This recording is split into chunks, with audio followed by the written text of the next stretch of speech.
नमस्कार दोस्तों, स्वागत है आपका वैल्यूसॉफ्ट के YouTube चैनल पर। इस वीडियो में हम देखेंगे कि बैंक स्टेटमेंट को अपने डाटा के साथ कैसे रिकंसाइल करना है।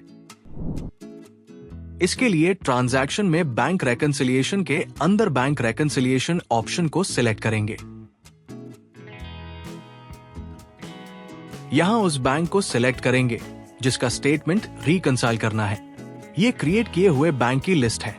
अभी HDFC बैंक के स्टेटमेंट को रिकंसाइल करेंगे, इसलिए लिस्ट से HDFC बैंक को सिलेक्ट करेंगे। यहां वो पीरियड लेंगे जिस पीरियड का बैंक स्टेटमेंट है या जिस पीरियड के डाटा को रिकंसाइल करना है। अब बैंक के फाइल को लेना है जिससे रिकंसाइल करना है। इसके लिए सिलेक्ट फाइल पर क्लिक करेंगे। एक डायलॉग बॉक्स खुलेगा। यहां बैंक स्टेटमेंट के फाइल को सिलेक्ट करेंगे और ओपन पर क्लिक कर देंगे। सबमिट बटन पर क्लिक करेंगे। ये सॉफ्टवेयर के डेटा और बैंक के रिकॉर्ड का डिटेल्स है। ये 1 फरवरी से 3 फरवरी तक वैल्यूसॉफ्ट में की गई HDFC बैंक की एंट्री है। ये बैंक स्टेटमेंट का डिटेल्स है जो वैल्यूसॉफ्ट ने लिए गए फाइल से रीड किया है। यहाँ बैंक स्टेटमेंट का समरी दिखता है।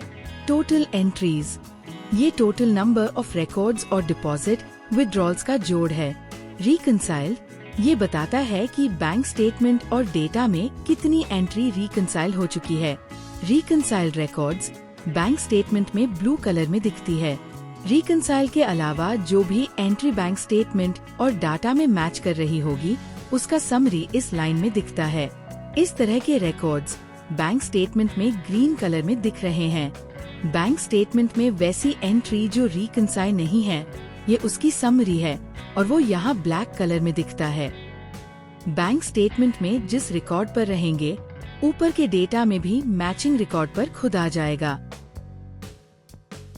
इस कॉलम में टिक सिंबल का मतलब है कि ये रिकॉर्ड हमारे डाटा में है और बैंक स्टेटमेंट से रिकंसाइल्ड है। इस कॉलम में प्लस सिंबल का मतलब है कि ये रिकॉर्ड रिकंसाइल्ड नहीं है। अगर ये रिकॉर्ड ऑलरेडी हमारे बुक्स में है तो इसे रिकंसाइल कर सकते हैं। बैंक स्टेटमेंट के जिस एंट्री को रिकंसाइल करना है उसको सिलेक्ट कर लेंगे। ऊपर मैचिंग रिकॉर्ड भी ऑटो सिलेक्ट हो गई है। मैच इट के बटन पर क्लिक करेंगे।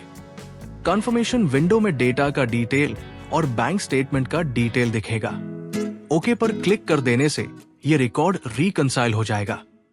अब ये रिकॉर्ड ब्लू कलर में दिख रही है और यहाँ से प्लस का सिंबल हटकर टिक का सिंबल लग गया है और यहाँ रिकंसाइल्ड में एंट्रीज 4 से बदलकर 5 हो गया है और नॉट मैच विद बुक्स में एंट्रीज 422 से बदलकर 421 हो गया है।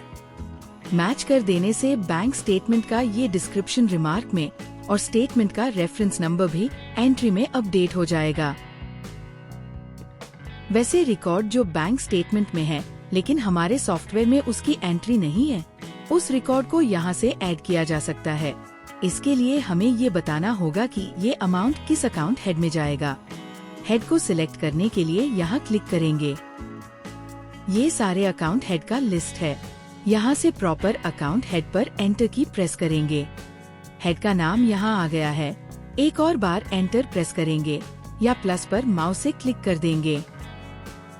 अगर लिए गए हेड का method of balancing bill bye bill है तो एक एडजस्टमेंट का स्क्रीन आएगा। यहाँ अमाउंट को एडजस्ट करके ओके पर क्लिक कर देंगे। ये रिकॉर्ड हमारे बुक्स में सेव हो गया है और यहाँ पर भी एंट्री आ गया है। आप डायरेक्ट भी किसी एंट्री के सामने क्लियरिंग डेट एंटर कर सकते हैं। अमाउंट और क्लियरिंग डेट मैच करने पर ये एंट्री रिकंसाइल हो जाएगी।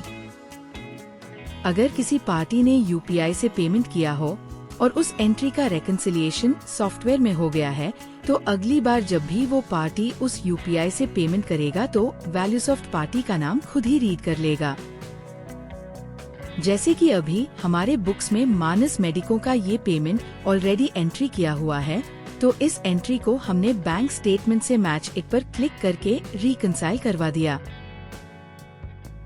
अब जब किसी अगले डेट का रेकंसिलिएशन करेंगे तो यहाँ पार्टी का नाम खुद ही आ गया है। चूंकि ये एंट्री सॉफ्टवेयर में नहीं है, इसलिए प्लस पर क्लिक कर इसे सॉफ्टवेयर में एंट्री कर लेंगे। अगर आपको वैल्यूसॉफ्ट के किसी फीचर का ट्यूटोरियल वीडियो चाहिए तो आप कमेंट कर सकते हैं। Thanks for watching.